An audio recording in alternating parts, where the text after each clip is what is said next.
Hello everybody, this is Margareta Harris in Geneva welcoming you today, Tuesday, September 14, to this week's WHO Global Press Briefing on COVID-19. Today's a very special event. We've assembled some of the best minds to discuss how to tackle the challenges posed by COVID-19 in Africa. Joining our WHO Director General, Dr. Tedros Adhanom Ghebreyesus, today are Dr. Seth Barclay from the Chief Executive Officer of Gavi, the Vaccine Alliance, Mr. Strive Masiyawa, the African Union Special Envoy for COVID-19, Dr. John Nkengasong, Director of the African Centre for Disease Control, Professor Benedict Oramah, President and Chairman of the Board of Directors, Afrexim Bank, and Dr. Vera Songwe, the United Nations Under-Secretary General and Executive Secretary of the Economic Commission for Africa. They are all assembled in the room for you today, and online we have Dr. Matshidiso Moeti, our WHO Regional Director for Africa. We will also have our full team of experts available to answer your questions during the question and answer session, which will follow the interventions by our distinguished panel. And as ever, we have a team providing simultaneous translation in the 6 official UN languages, plus Portuguese and Hindi. And I thank you all in advance. Now it's time for less from me and much, much more from our distinguished panel. So I'll hand you over to Dr. Tedros for his remarks. Dr. Tedros, you have the floor. Thank you, Margareta. Good morning, good afternoon, and good evening. As you know, WHO's global targets are to support every country to vaccinate at least 40% of its population by the end of this year and 70% of the world's population by the middle of next year. So far, just 2 countries in Africa have reached the 40% target, the lowest of any region. As I said last week, that's not because African countries don't have the capacity or experience to roll out vaccines. It's because they have been left behind by the rest of the world. More than 5.7 billion doses have been administered globally, but only 2% of those have been administered in Africa. This leaves people at high risk of disease and death, exposed to a deadly virus against which many other people around the world enjoy protection. This does not only hurt the people of Africa, it hurts all of us.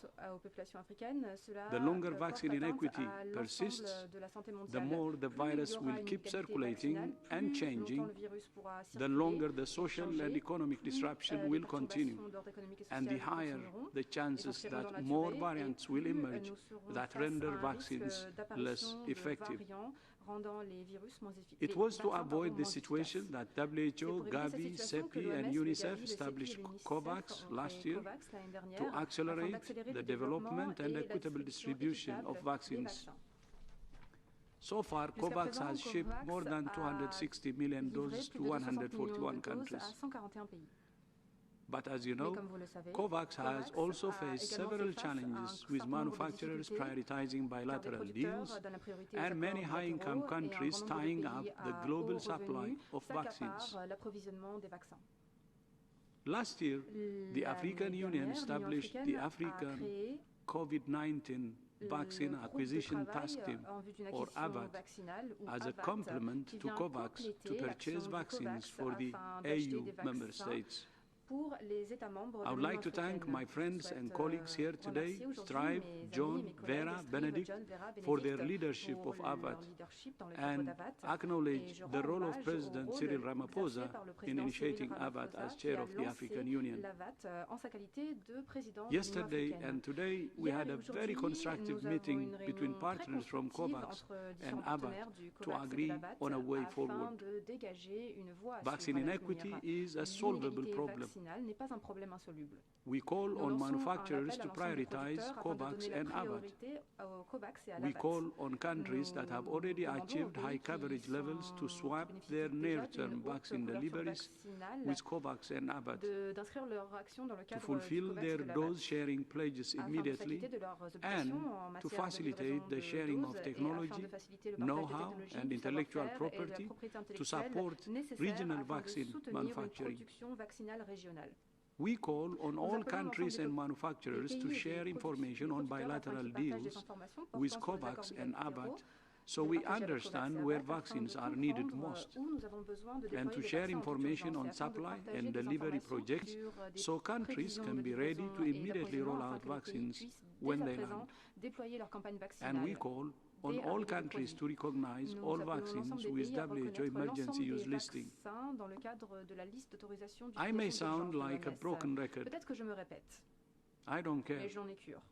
I will continue to call for vaccine equity until we get it. But you don't just have to hear it from me.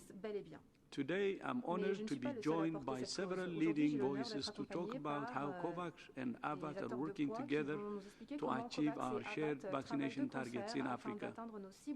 First, I'm very pleased to welcome Mr. Strive Masiyiwa, the African Union Special Envoy for COVID-19. Strive, thank you for joining us and for everything you're doing with AVAT to deliver vaccines to Africa's people as soon as possible. Thank you for your leadership, and you have the floor.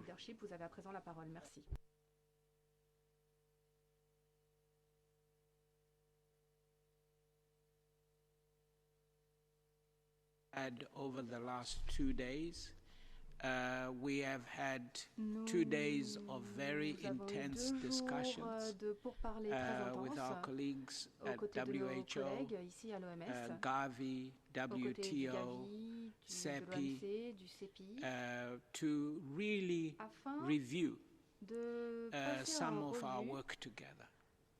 Just to recap, the African nations, under the leadership of President Ramaphosa and the Executive Committee of the known as the Bureau of Presidents, created AVAT because our target was 60%, and the donors had kindly offered to provide up to 50% of our target through the initiative called COVAX.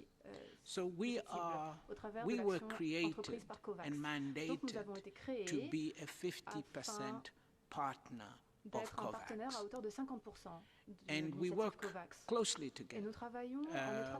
We talk regularly, we exchange information, but we felt that the time had come for us to meet, even in these difficult times of travel, to meet and to really explore with our partners under the leadership of the Director General.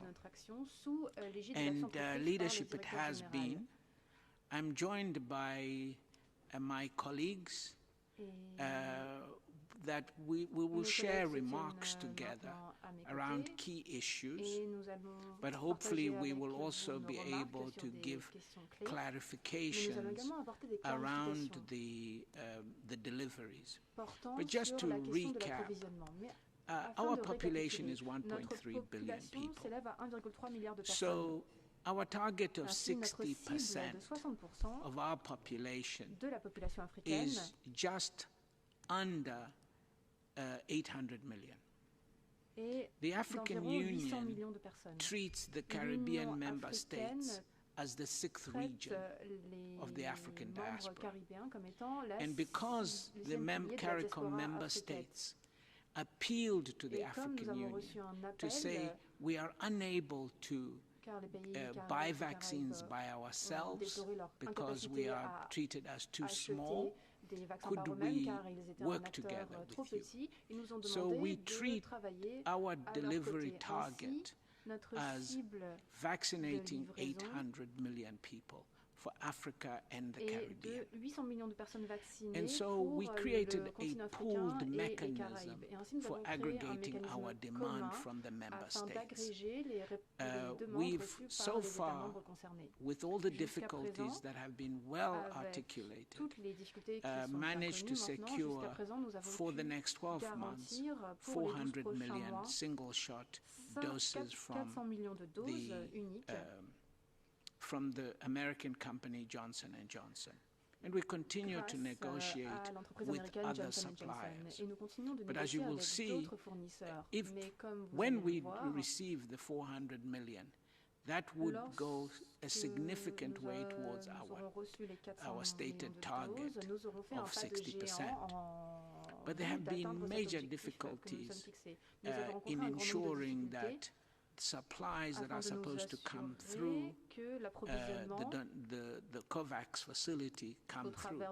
So we've worked together to try and identify the challenges, and we came also to offer whatever little help we can to see how we can open up these deliveries, speed up these deliveries, but it does require very much that there be a global effort, because COVAX is only as strong as those who made commitments to support COVAX. It's only as strong as those who made commitments to pledge to share their doses. It only works as well as the manufacturers recognizing that they also have a responsibility in equitable distribution. Production is limited, yes. That means we all must act responsibly when it comes to how vaccines are sold and bought. So I will stop there for now. Mr. Director General, once again, thank you for your time and attention to the African continent. Thank you, Strive, and thank you again for your leadership. It's now my great pleasure to welcome Dr. John Nkengasong, the Director of the Africa Centers for Disease Control and Prevention. John, thank you for your leadership in fighting the COVID-19 pandemic in Africa without the tools that so many other countries have access to. You have the floor, John. Thank you, Director General Dr. Tedros. And let me just pick up from where our AU Special Envoy, Mr. Strive Massi, was ended. I mean, he indicated that as a continent, we had endorsed a target of immunizing up to 60% of our population. I think a good starting place for all of us would be to understand where we are. As we speak today as a continent of 1.3 billion people, we have just under 3.5% of our population, eligible population, that has been fully vaccinated.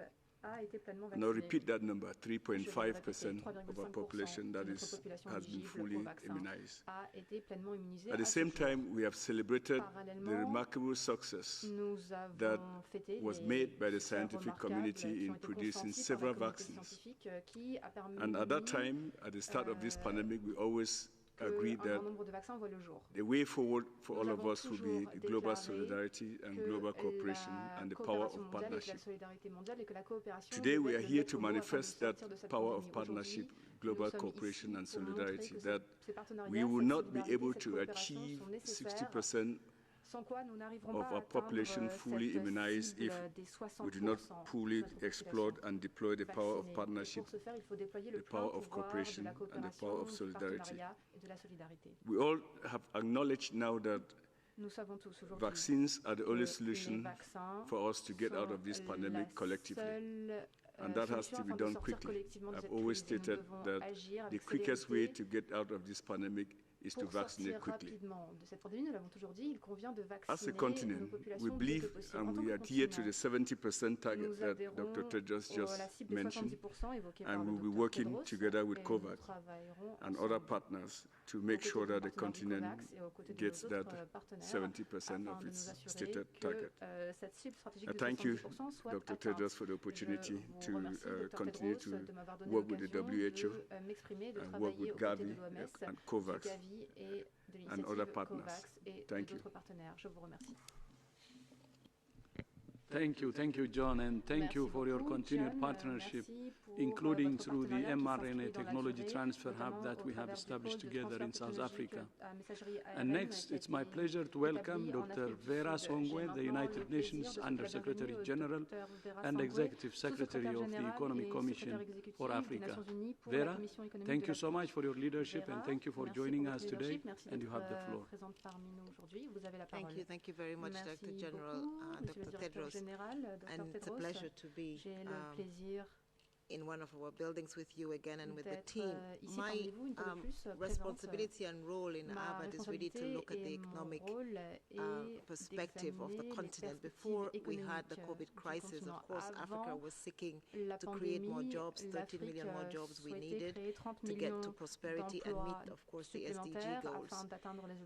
The COVID-19 crisis has stopped all of that in its tracks. And just to give you a sense of what that really means, every 1 month of lockdowns on the continent cost us $29 billion of production that was lost. So for us, when we say that COVID-19 is an economic issue and we need to respond to it to be able to recover and reset our economies, it is real. And I think for that we need financing.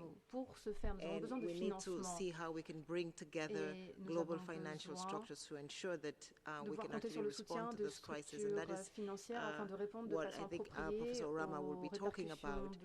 But beyond that, we also have the special drawing rights that have been released, and Africa got $33.6 billion of special drawing rights. We are now, and we thank the World Bank in particular and the IMF for providing financing up until now, but we hope that we can get the international community to continue to on-lend special drawing rights so that we can create a vaccines facility to be able to respond to what is now seemingly going to be a continuous spend for the continent. The continent has worked really hard to ensure that its macroeconomic balances were solid. Some countries were reaching debt distress levels. The COVID-19 virus is clearly going to throw them across the board. So we need some funding for vaccines, which is concessional and long-term, if possible, at best, to make sure that countries can respond to COVID-19 but not compromise economic growth and prosperity.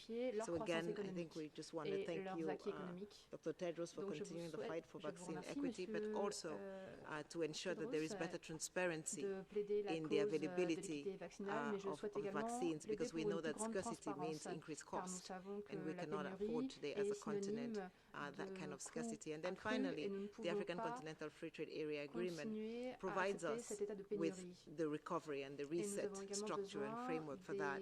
That means we need to manufacture vaccines on the continent, and we hope that we can come together working again with WHO, but COVAX, CEPI, UNICEF, to ensure that pool procurement mechanisms allow for Africa not just to produce, but also to sell, and not only to Africa, but to the rest of the world, the vaccines that it produces. Thank you, Vera, and thank you once again for your leadership.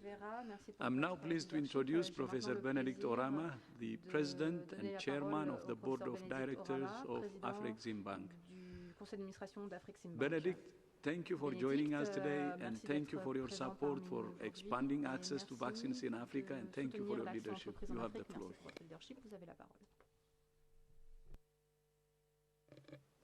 Thank you very much, Director General Dr. Tedros. It is a pleasure to be here, and we thank you for the hospitality and the warm reception from you and your colleagues, and also from SET, et je remercie également SET qui représente l'Alliance pour le vaccin Gavi. I will continue from where my colleague stopped. Je vais également rebondir sur ce qui a été dit par mes homologues. The creation of the Africa Vaccine Acquisition Task Team was a direct manifestation of the continent's determination to take its destiny in its own hands towards tackling the problem of the COVID-19 pandemic. Africa did not want to once again be at the bottom of the queue with regard to vaccines, because it was well known to everybody that economic recovery meant bringing the virus under control, the pandemic under control. And vaccines are seen as the only credible instrument to do that. So the mandate of the given to the bank as a member of the AVAT was to, as financial advisors, to help structure a financing mechanism and provide structures that will make it possible for the continent to procure vaccines on a whole of Africa approach. We did not want, our leaders did not want our countries to be competing amongst ourselves. They also did not want our countries to be before manufacturers who were only interested in talking to countries that could only provide cash before delivery. So we were able as a team under the AVAT to structure instruments that we believe will now be legacies that will support the healthcare infrastructure for the continent. We had to create a trust, the Africa Vaccine Acquisition Trust, as a vehicle for the pooled procurement that we wanted to make. Because the African Union itself could not borrow under this mechanism. We had to do that because realizing that the COVAX facility promised to provide 30% of the vaccines we needed, we knew we had to find vaccines for the balance of the 30% to achieve the 60% target.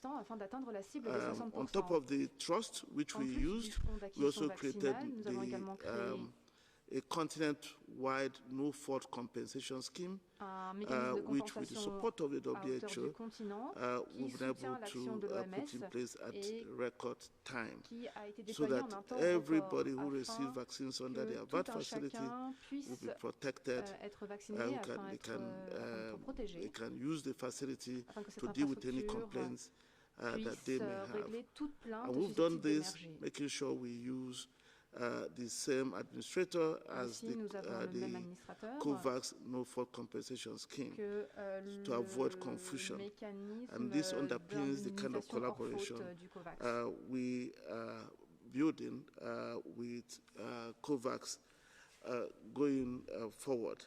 Ainsi, nous allons continuer de travailler aux côtés de COVAX à l'avenir. With the Delta variant and with the revision in the vaccination coverage that WHO announced, that is 70%, we will now be going back to our leaders to also raise the coverage to 70%, as Dr. Nkengasong mentioned.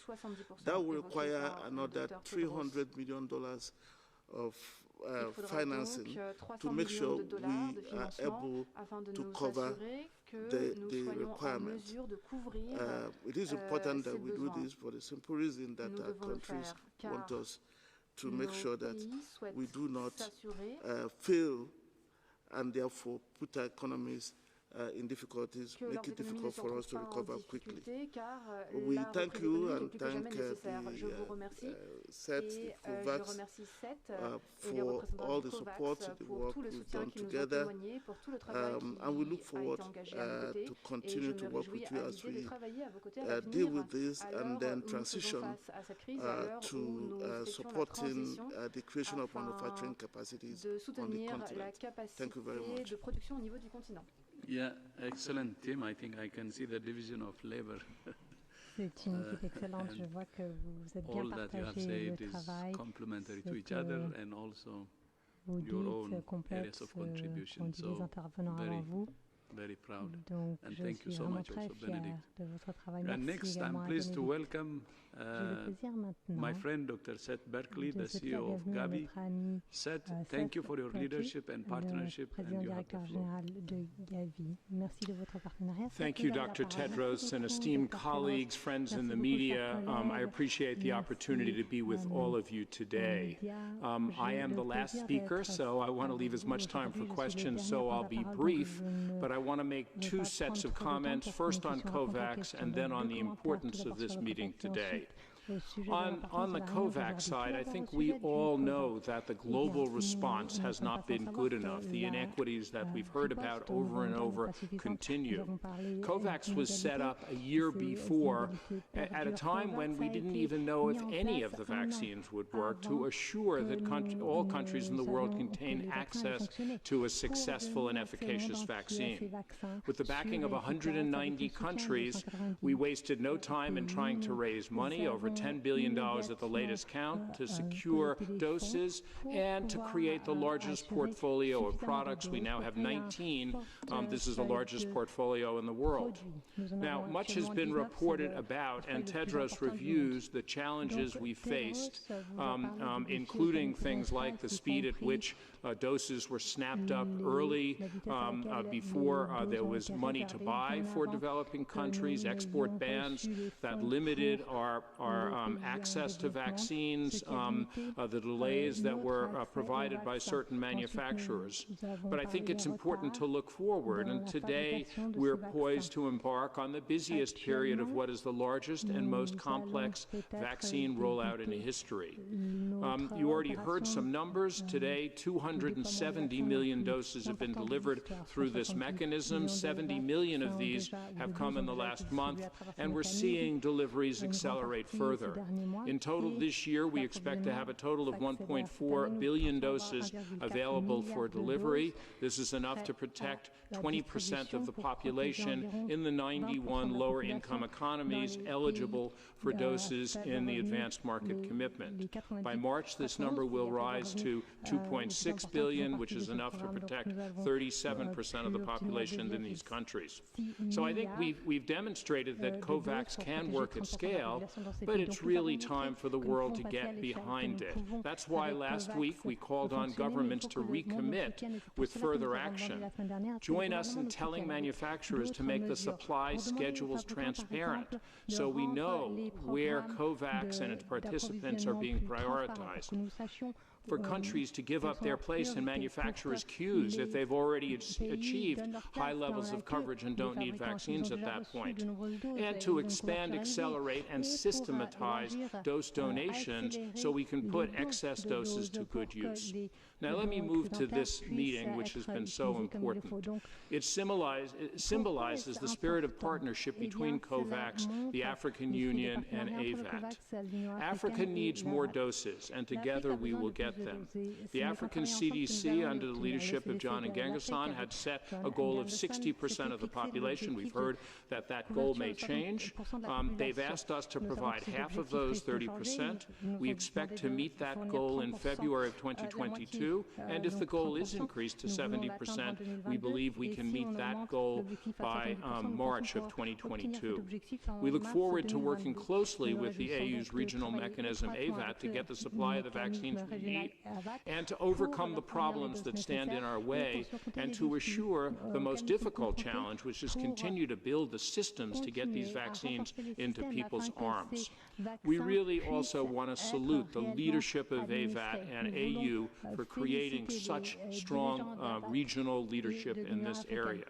This is critical to solve the issue now, but is also critical to prepare for the future, and these were topics that we discussed on how we can all support that going forward. So thank you very much, Dr. Tedros. Back to you. Thank you so much, Seth, and thanks again for everything you and your colleagues have done and continue to do to make sure everyone benefits from the power of vaccines. Last but not least, I'm delighted to welcome my colleague, Dr. Shidi Moeti, WHO's Regional Director for Africa. Shidi, you have the floor. Thank you very much, Dr. Tedros. It's a great pleasure to join you, join all of our partners, and I very much appreciated our discussions earlier on, and to join our journalist colleagues for this press conference. Much has already been said about the challenges in global vaccine supply, so I will go to the question which is very often asked. do African countries have a capacity to absorb the vaccines when they get them? My colleagues and I believe the answer is yes, although, as Seth said, we are working very hard to make sure that their preparedness is up to speed. The continuous challenges is that global supplies are just not being shared in ways that will get all of us in the world out of this pandemic in time. African countries are standing by to hugely ramp up their rollouts, having learned a lot from the delivery of the first vaccines that they received. Quite a few of them have done detailed analysis of what went well, what gaps were identified, and are working very hard to fill them. As WHO in the region, we've worked with them to develop revised, detailed local plans to mobilize the delivery capacity needed. Intense work is going on to put the right storage capacity in place, including cold chain, to adapt delivery strategies to handle the multiple vaccines that countries are receiving, to use technology for registration and tracking systems, to mobilize and prepare enough vaccinators, most importantly, to mobilize the people and address hesitancy and misinformation. Hundreds of WHO staff are on the ground, backed up by our team in the regional office and headquarters and working within the COVAX partnership, ready to support countries to expand vaccination sites and to manage all the complexities of such a big operation. What's more, I'd like to say that African countries have done this before, although perhaps not quite to this scale. Successfully implementing huge vaccination campaigns against polio, yellow fever, and cholera. Of the doses already received, 3/4 have already been administered, and some countries are repeatedly now indicating they're hitting barriers simply of limited supplies. So I'd like to join the appeal to pharmaceutical companies and to countries that have vaccinated their high-risk populations, and also to the citizens of those countries to add their voice, to share vaccines in African countries urgently, to release reserve vaccine supplies for AVAT and COVAX to purchase, so that we work together to protect the most at-risk groups everywhere, and we can end this pandemic together. Again, I'd like to say I look forward very much to working with John, with Vera, with Strive, partners at the African Union, and within the COVAX mechanism to support our countries. Thank you. Thank you, Teddy. Before we take questions, this Friday is World Patient Safety Day. Our theme this year is Safe Maternal and Newborn Care. Childbirth should be a time of celebration for families and communities, but for too many, it's a time of sorrow and grief. Every day, nearly 5,400 babies are stillborn, and more than 800 women and 6,700 newborns die mainly around the time of childbirth. These deaths are mostly avoidable with safe and quality care, delivered by skilled health professionals, supported by a strong health system. We call on all countries, health workers, communities, and partners to act now for safe and respectful childbirth. Margarita, back to you. Thank you, Dr. Tedros, and thank you to all our really distinguished speakers. I now open the floor to questions. As you know, we've got limited time and we've got an extraordinary panel here, so please keep your questions short and please indicate who you would like to have answer that question. We've got so many experts, probably you'll get 3 answers to every question, but please indicate who you would like to answer the question and indicate your outlet. Our first questioner is first person with his hand is somebody who does ask very good questions. Simon Ateba, please unmute yourself and ask your question. Thank you for taking my question. This is Simon Ateba with Today News Africa in Washington, D.C. President Biden is set to announce additional steps to fight COVID-19 in the world, including in Africa. And as the WHO Africa noted last week, although new COVID-19 cases significantly dropped in Africa last week, the Delta variant is raging there. For instance, it was detected in over over 70% of samples in Botswana, Malawi, and South Africa, and in over 90% in Zimbabwe. The story is not different elsewhere across the continent, where the Delta variant is almost out of control as it is here in the US. The question is, with the limited number of vaccines in Africa right now, are we losing the war against COVID-19 in Africa? And should the measure that President Biden will announce here include not just scaling up vaccine donation to Africa, but also lifting intellectual property rights, more technology transfer, and money and tools to keep those vaccines at required temperatures? Thank you. Thank you very much. You did not say who, but I think it's for Dr. John Nkengasong, who is the expert on this, definitely. So, no, thank you.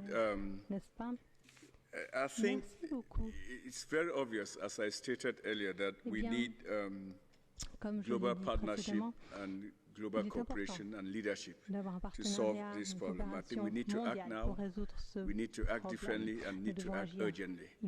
So we, at the African Union, we will be participating at the conference that President Biden will organize. We don't know what the outcome will look like, but you can be assured that we will contribute and will actually make our position be known. Our position is clear. We have limited access to vaccines. Only 3.5% of our population has been fully immunized. We need to get to 70%, so any partnership and any announcement from President Biden that will enable us to get to 70% will be highly welcome.